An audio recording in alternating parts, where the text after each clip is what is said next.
আসসালামু আলাইকুম। কি অবস্থা সবার? আশা করি ভালো আছেন। সো আমার নিজের আজকে ব্যক্তিগতভাবে একটা কথা আপনাদের সাথে আজকে শেয়ার করব। যেটা হচ্ছে আমাদের ছেলেদের জীবনের লাইফে আমরা আসলে এই যে ইনকাম সোর্সটা করি, সো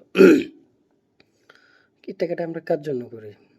ফ্যামিলি, বাবা-মা, বউ, বাচ্চা, আত্মীয়স্বজন এদের জন্যই তো। এর বাইরে তো আর কারোর জন্য না।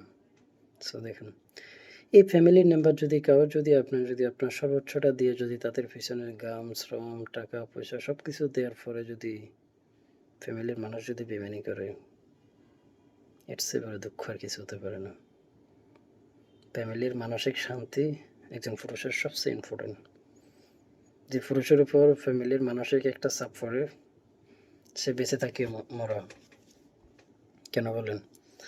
সে যদি মাথায় যদি মানসিক চাপ নিয়ে যদি কাজ করতে হয়, তার কাজের ক্ষেত্রে চাপ, অফিসের কত রকমের প্যারা থাকে, ওগুলার চাপ, ফ্যামিলির চাপ, মানে তার সফলতার চেষ্টা কেমনে কী করবেন, মাথা আসলে মানুষের তখন কাজ করে না।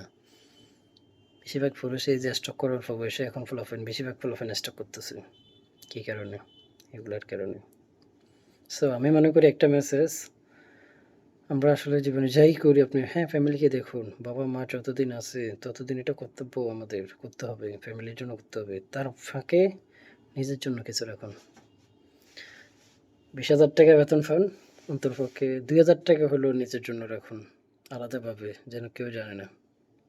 আপনিও জানেন না যে আমি এটা রাখতেছি। বাট কেন? না, এটা তো আপনি খরচা করে ফেলবেন। ভবিষ্যৎ চিন্তা করেন।